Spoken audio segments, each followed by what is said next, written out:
Hello, नमस्कार. कसे आहात तुम्ही सर्व? मस्त आहात ना? मस्तच राहा. सर्वांना सर्वप्रथम श्री स्वामी समर्थ. तुम्हाला सर्वांना आजचा दिवस खूप चांगला जाओ. स्वामी कृपेने स्वामी महाराज तुमच्या प्रत्येक इच्छा आकांक्षा पूर्ण करो, हीच मी स्वामींच्या चरणी प्रार्थना करतो आणि आजच्या व्हिडिओला सुरुवात करतो. तर नेहमीप्रमाणे आता तुमच्या सर्वांसोबत एक छान असा मस्त व्हिडिओ घेऊन आलो आहे, की तो म्हणजे हा व्हिडिओ आहे चंपाषष्ठीचा.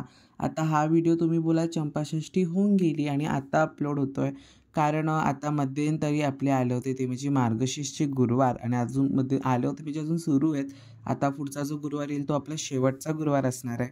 तर मग त्याच्यामध्ये ह्या ब्लॉगकडे तर माझं लक्षच नाही राहिलं. म्हणजे तो ब्लॉग खालती म्हणजे स्क्रोल डाऊनमध्ये तो खालती खालती जात गेला आणि नवीन नवीन ब्लॉग वरती एडिट करून होत गेले.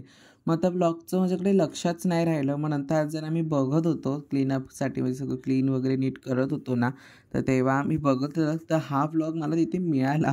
म्हटलं याचं व्हॉईस ओव्हरसुद्धा करायचं राहिलं होतं. मग म्हटलं चटापटा करून करून घेऊ आणि तुमच्या सर्वांसोबत शेअर करू. उशिरा का होईना पण तुमच्या सर्वांसोबत शेअर करतो आहे. ह्या गोष्टीचा खूप मोठा आनंद आहे मला.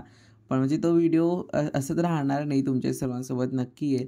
तर आता मला करायचं होती ती म्हणजे तळी भरायची होती. तुम्हाला माहिती आहे कुलधर्म आणि कुलाचार किती महत्त्वाचा असतो. मी पुन्हा एकदा सॉरी म्हणतो की कारण खूप म्हणजे ह्याच्या उशिरा हा ब्लॉग आला. म्हणजे चंपाषष्ठी बरेच दिवस आधी होऊन गेली होती, तरीसुद्धा बरेच उशिरा हा ब्लॉग आला आहे. तर त्यासाठी खरंच खूप खूप सॉरी. त्याच्यानंतर तळी कशी भरायची बघा. असं एक मी प्लेट घेतली, त्या प्लेटीमध्ये तांदूळ घेतले, तिथे मी हळदीने अष्टदल काढलं. त्याच्यानंतर ते कलश घेतला, कलशामध्ये सुपारी, नाणं, हळद, कुंकू आणि एखादं फूल घालायचं. त्याच्यानंतर त्यावर आंब्याचे ढाळ किंवा 5 विड्याची पानं ठेवायची. त्यावरती आपल्याला अशी एक वाटी ठेवायची आपली खोबऱ्याची आणि त्यामध्ये संपूर्ण जी हळद असते ती घ्यायची, म्हणजे पूर्ण भरून हळद घ्यायची किंवा अर्धी घ्यायची. आणि त्याच्यानंतरच मग आजूबाजूनी 5 विड्याची जोड पानं ठेवायची. त्यावर पैसा आणि सुपारी ठेवायची आणि फुलं घालायची बस. आणि जर तुमच्याकडे खंडोबाचं टाक असेल तर म्हणजे जेव्हा घट तुम्ही उचलताय, आता मी घटस्थापना केली होती पण माझी तळी भरल्याच्या नंतर मी घटस्थापना उचलली. त्याच्या आधी मी घटस्थापना उचलली नव्हती, अर्थात उत्तर पूजा. तर अशा काही काही गोष्टी असतात. त्याच्यानंतर आता मी तळी भरून घेतो, म्हणून इथे मी मूर्ती नाही ठेवली आहे. जर तुम्ही घट तुमचा सकाळी उचलत असाल, म्हणजे चंपाषष्ठीच्या नैवेद्य वगैरे दाखवून तुम्ही दुपारपर्यंत घट उचलत असाल, मग मात्र तुम्हाला मग ती मूर्ती तळीमध्ये आपल्या ठेवायची आहे. आणि म्हणजे जर तुम्ही रात्री तळी भरत असाल तर. आणि जर आता मी घट उचलला नव्हता तर म्हणून माझी मूर्ती घटावरतीच आहे, म्हणून मी फक्त तळी भरतो. मागच्या वर्षीसुद्धा मी असं ठेवलं नव्हतं. आणि अशा पद्धतीने मी तळी पूर्ण भरून घेतो. पहिलं गणपतीचं स्मरण करून घेतलं होतं आणि मग त्याच्यानंतर मी तळी उचलतो आहे. तुम्हाला माहिती का कुलधर्म आणि कुलाचार करणं इतकं महत्त्वाचं आहे, की जसं म्हणजे आपला एक रोगग्रस्त झालेल्या माणसाला डॉक्टरची गरज असते, अगदी तसंच एका माणसाला कुलधर्म करणं हे खूप गरजेचं असतं. कुलधर्मामुळे घरात खूप खूप सगळ्या गोष्टी असतात ज्या बदलायला सुरुवात होते, जेव्हा आपण कुलधर्म आणि कुलाचार करत असतो.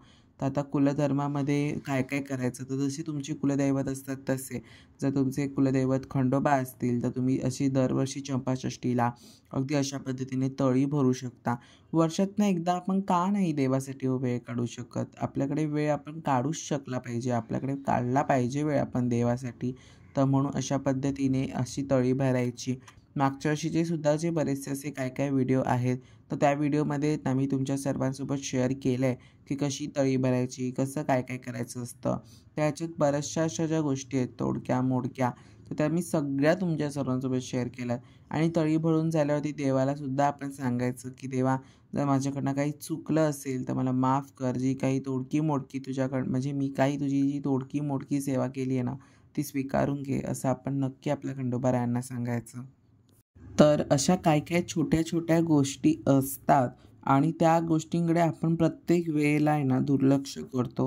पण जेव्हा त्या गोष्टीचा त्रास आपल्या भासवतो किंवा त्या काय काय गोष्टीमध्ये बघा, कुलधर्म न केल्याने काय काय होतं, की काय काय वेळेस कोणाची लग्न ठरत नाहीत, सतत नेगेटिव्हिटी असते, काही ना काहीतरी प्रॉब्लेम्स होतात. एक प्रॉब्लेम सोडवायला गेलो तर दुसरा प्रॉब्लेम स्वतःहूनच आपोआप तयार होतो. अशा बऱ्याचशा गोष्टी असतात. आता जसे आपले कुलदेव असतात, अगदी तसेच आपली कुलदेवीसुद्धा असतात. तर ग्रामदेवतेचं सुद्धा तुम्ही करा. असं नसतं की ग्रामदेवतेचं करायचं नसतं.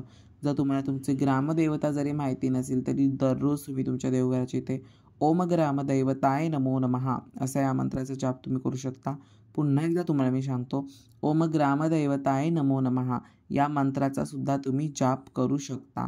तर अगदी अशा पद्धतीने माझी तळी भरून झाल्याच्या नंतर मग नामस्मरण घेतलं आणि सर्वांचं नामस्मरण झालं. त्यानंतर ती तळी उचलून मी वरती ठेवून दिली. त्याच्यानंतर मग आता आम्ही घेतोय आरती. आता तुम्ही बोलाल की म्हणजे चंपाषष्ठीचा ब्लॉगमध्ये एवढ्या सगळ्या गोष्टी महत्त्वाच्या होत्या, तर म्हणून तो उशीर झाला. आणि जर असं काही नसलं असतं तर मी तुमच्या सर्वांसोबत शेअर केलं नसतं. पण ह्या बऱ्याचशा गोष्टी आहेत म्हणून तुमच्या सर्वांसोबत हा मी ब्लॉग शेअर करतो आहे. त्याच्यानंतर मी आरती घेतो आहे. तर खंडोबारायाची जी आरती आहे ती आपल्या याच्या पुस्तकामध्ये येतात. मल्हारी सप्तशतीचं जे पुस्तक आहे त्यामध्ये जे आहे लास्टच्या पानावरती तुम्ही ती आरती बघून आरती करू शकता. त्याच्यानंतर मग दरवर्षी आपल्याला एक वाघ्या जेवायला घालायचा असतो. तर म्हणजे दरवर्षी घालायचा असतो. काय काय जणांमध्ये ज्यांच्यामध्ये नवीन लग्न होतं ना, ते लोकं मेन जेजुरी जे मुख्य पीठ आहे तिथे जाऊन करतात किंवा बहुतेक जणं घरी बोलवतात. तर म्हटलं दरवर्षी असं जाऊन करता येणार नाही, तेवढं शक्य नाही होणार. कारण आता शाळा, कॉलेज, काम हे सगळ्या गोष्टी असतात. तर म्हणून एवढं दरवर्षी जाणं शक्य होणार नाही. त्यामुळं आपण घरच्या घरीच अशा पद्धतीने वाघ्याला म्हणजे एखादा मुलगा असा घरी बोलवायचा किंवा तुम्ही एखादं जोडपं त्या दिवशी घरी बोलवू शकता. जोडप्याला मग तुम्ही त्यांचं मानपान देऊ शकता. आता मी या मुलाला म्हणजे ह्या वाघ्याला मी बोलवलं होतं. आमच्या शेजारीच राहतो मयंक. तर ह्याला मी बोलवलं होतं. तर मग मानपानामध्ये पुरुषांना फक्त आपण टोपी द्यायची असते. पाहिजे तर तुम्ही सोवळं देऊ शकता किंवा उपरणं देऊ शकता. आता त्याच्यानंतर आम्ही फक्त टोपी त्यालाच दिली. कारण आता आजकालच्या ह्याच्यात कोण जास्त या गोष्टी घालायला मागत नाहीत. तर त्या गोष्टी तशा पडून राहण्यापेक्षा सिंपल केलेलं बरं असं मला तरी वाटतं. तर म्हणून अशी मी टोपीचा मानपान जो होता तो दिला आणि त्याच्यानंतर मग त्याला आम्ही जेवू दिलं. म्हणजे त्याच्यानंतर तो जेव्हा बाजूलाच राहतो आमच्या, त्याच्यात काही गैर नाही लांबीचा, तर बाजूलाच राहतो. त्याच्यानंतर मग त्याने जेवून घेतलं. ह्यावेळेसचं चंपाषष्ठीचं ते सगळं जेवण होतं ना, ते मी बनवलं होतं. मग तेव्हा मी त्याला विचारत होतो, "मयंक तुला काय आवडलं? तुला भजी खा पहिलं हे खा." असं मी त्याला मध्ये-मध्ये सांगत होतो. कारण त्यावेळेसचं जेवण मी बनवलं होतं ना, मग ते कसं झालंय? काय झालंय? जास्त, कमी? हे मी त्याला विचारत होतो. पण नाही, एकदम सगळं परफेक्ट, एकदम छान झालं होतं. त्याच्यानंतर मग आम्ही निघालो कुठे?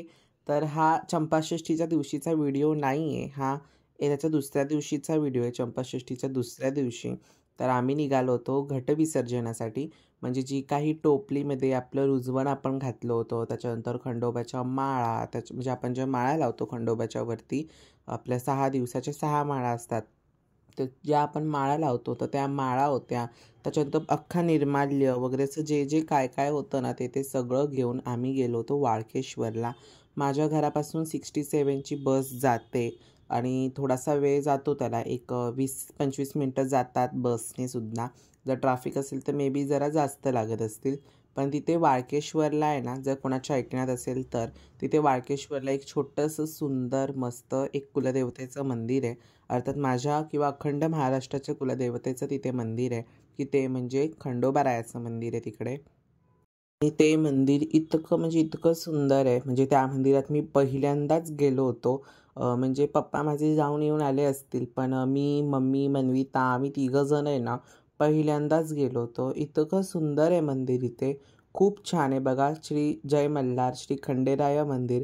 आम्ही चंपाषष्ठीच्या दुसऱ्या दिवशी गेलो होतो आणि चंपाषष्ठीच्या दिवशी तिथे प्रचंड प्रमाणामध्ये गर्दी असणार म्हणून त्या दिवशी आम्ही आलो नाही.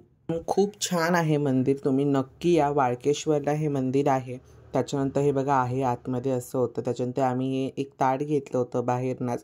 तर तिथे ते दादा आहे ना म्हणजे अशी तळी भरून घेतात तिथे, असं आपण नेतो ना तेव्हा. तर ते दादा, मी कालसुद्धा चंपाषष्ठीला कुलधर्म कुलाचारात केली होती. त्याच्यानंतर इथे खंडेरायाच्या समोरसुद्धा त्यांनी पुन्हा एकदा करवून घेतली.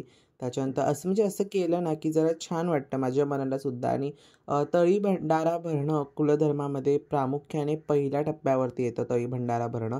तर म्हणून त्याच्यानंतर पुन्हा एकदा आम्ही अशा तळीचा कार्यक्रम जो होता तो आम्ही करून घेतला. आणि तिथे असं जे नेतात ना त्यांच्या प्रत्येकाकडून अशा पद्धतीने तळी भरून घेतात. आणि आम्ही चंपाषष्ठीच्या दुसऱ्या दिवशी गेलो होतो ना, म्हणून थोड्या प्रमाणामध्ये अशी आम्हाला गर्दी मिळाली. पण आमचं दर्शन खूप चांगलं झालं. डोळे भरून देवाला पाहता आलं. एवढं छान दर्शन झालं. जास्त पण गर्दी अशी नव्हती. बघा खंडोबारायांचं जसं हे शूटिंग सगळं मनविताने केलं होतं. पण जसं जमलंय अगदी तशा पद्धतीने तिने तुम्हाला दाखवलंय. जसं जमलंय अगदी तशा पद्धतीने छान तुम्हाला खंडेरायाचं सुद्धा दर्शन झालं असेल. आणि कुलधर्म, कुलाचारामध्ये अजून माझ्या बऱ्याचशा गोष्टी अशा करण्याच्या बाकी आहेत. तर त्या इच्छुक माझ्या मार्गशीर्ष महिन्यामध्ये होत्या. पण आता काही मला वाटत नाही की ते मार्गशीर्ष महिन्यात होईल. कारण खूप साऱ्या अशा गोष्टी आहेत, म्हणजे खूप कामं आहेत मार्गशीर्ष महिन्यामध्ये. आता बघू पौष महिना किंवा श्रावणामध्ये ते ते मी काम करणार आहे. पण ते काम शक्यतो मी श्रावणामध्येच करण्याचा प्रयत्न करणार आहे. त्याच्यानंतर हा व्हिडिओ मी फास्ट ठेवला होता म्हणून मनविता वाटते की ती अशी पडते. मी हा व्हॉइस रेकॉर्डिंग करता करतानाच बघतो तिला ती कशी चालत होती ना, त्याच्यावरूनच मला खूप हे हसायला येतंय. तर आता आम्ही जात होतो ते म्हणजे बाणगंगेमध्ये. तर इथे म्हणजे खंडोबाच्या मंदिराच्या इथे एक बाणगंगा आहे. असं म्हणतात की म्हणजे ही स्टोरी काय माहिती एक्झॅक्टली ती स्टोरी प्रॉपरली अशी मला माहिती नाही. पण जेवढं माझ्या कानावर आहे तेवढं मी तुम्हाला सांगेन की रामाने इथे बाण मारलो बाण जो असतो त्याचा तो मारला होता रामाने. तेव्हा इकडनं ही गंगा उत्पत्ती झाली होती या गंगेची. तेव्हापासून आणि इकडे हे 12माही पाणी असतं. पूर्ण महिने पाणी असतं 12 महिने. तर असा हा पूर्ण असा घाटासारखा म्हणजे असा एक पूर्ण हे आहे.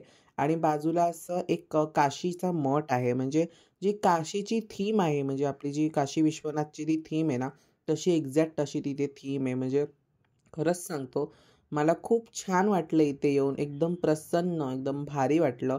म्हणजे त्या बाणगंगेच्या इथे आपण बसलो ना, की समोर काशी विश्वनाथाचं कसं मंदिर आहे, अगदी तशाच्या तसं हुबेहूब साकारण्याचा त्यांनी प्रयत्न केला आहे. पण प्रयत्न केला आहे म्हणजे ते प्रयत्न सक्सेसफुल झाला आहे त्यांचा. एवढं सुंदर मंदिर आहे. डिट्टो काशी विश्वनाथासारखं तिथे फील येत होता मला. पण असं म्हणतात ना, की एवढं लांब जाणं शक्य नाही, पण मला इकडनंच काशी विश्वनाथाचं असं खूप छान असं दर्शन झालं. तिथे मठसुद्धा आहे, तुम्हाला मी पुढे दाखवला आहे. पण इथे मला हे आणि हे खास करून त्याच्यासाठीच आहे, ज्या अशा कुलदेवतेचं वगैरे अशा गोष्टी आपण करत असतो ना, त्याच्यासाठी ही विसर्जनाचंच आहे. तर म्हणून इथे मी आलो होतो विसर्जनासाठी. त्याच्यानंतर हा जो माझा घट होता म्हणजे निर्माल्य वगैरे जो होता, तो सुद्धा मी इथेच विसर्जित केला. जे वाहतं जे पाणी असतं त्यामध्ये तुम्ही विसर्जित करू शकता किंवा अशी नदी असते तिथे तुम्ही विसर्जित करू शकता. आता मला माहिती आहे यामध्ये तुम्ही मला बरेच जण बोलाल की हे प्रदूषणाचं आहे, अशा गोष्टी नसतात करायच्या. पण जे देवाचं काम आहे ना, ते आपण नक्कीच करणं गरजेचं आहे. जरी ते आपल्या निसर्गाला हे असेल, पण आता मी सांगतो इथे आता तुम्ही एवढं तो तलाव बघा, अख्खा ते हे बघा, तुम्हाला वरती कुठे काहीच गोष्टी तरंगणाऱ्या अशा दिसत नाही आहेत किंवा कुठली घाण अशी तिथे तुम्हाला वरती दिसत नाही. त्याचं कारण म्हणजे मी बऱ्याचदा असं बघितले की तिथे क्लिनिंग मेन म्हणजे केली जाते. ही गोष्ट मी तिथे बघितली आहे. तर बघा अशा पद्धतीने आता माझा खंडोबाचा जो घट होता तो मी अख्खा विसर्जित केला. तो कलश वगैरे होता तो मी नव्हता विसर्जित केला. फक्त जी माती जी होती आणि ती जी टोपली होती आणि त्याचं रुजवण होतं ते मी फक्त विसर्जित केलं. त्याच्यानंतर रुजवणाला लागलेली म्हणजे जे ताटाला लागलेली माती वगैरे होती ते मी विसर्जित केलं. त्याच्यानंतर मी तुम्हाला सांगत होतो तर प्रश्न प्रदूषणाचाच राहतो. कारण तिकडे तुम्ही बघा, जर तुम्ही त्या गोष्टीला व्हिजिट द्याल ना तेव्हा तुम्हाला समजेल. आता हे जे पाणी होतं ना त्या कलशातलं पाणी होतं आणि ते कलशातलं पाणी जिथे आपण विसर्जित करतो तिथे लागलंच पाहिजे. म्हणून ते मी पाण्यातनं म्हणजे पाणी असं पिशवीमधनं घेऊन आलो होतो ते पाणी.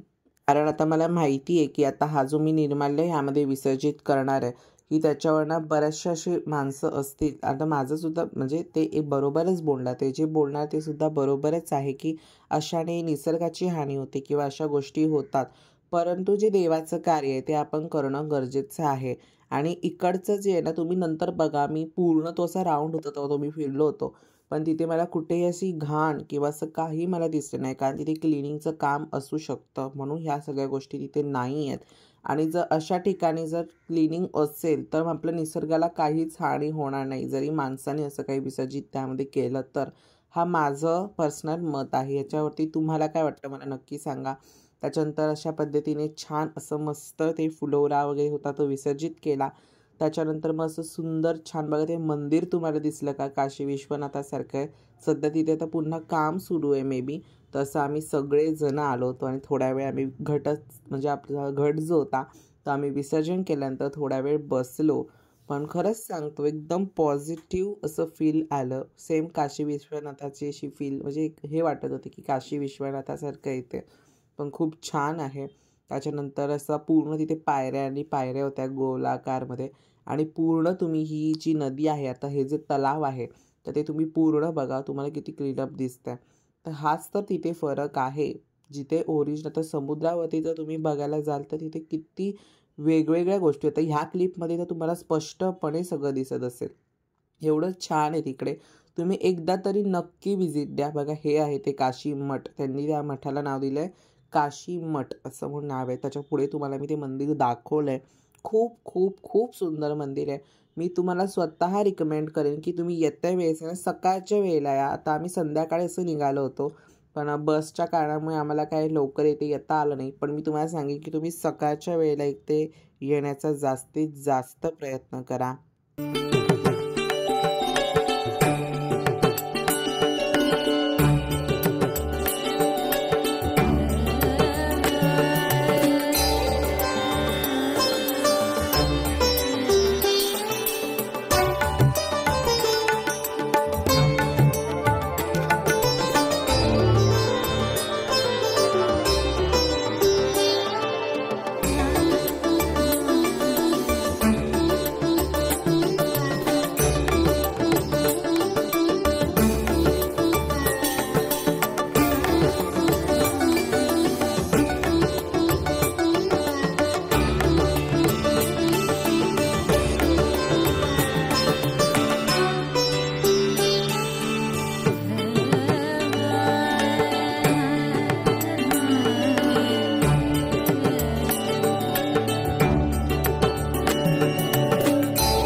तर अगदी अशा पद्धतीने खंडोबाची जी षडरात्री होती ती अशी छान मस्त पूर्ण झाली.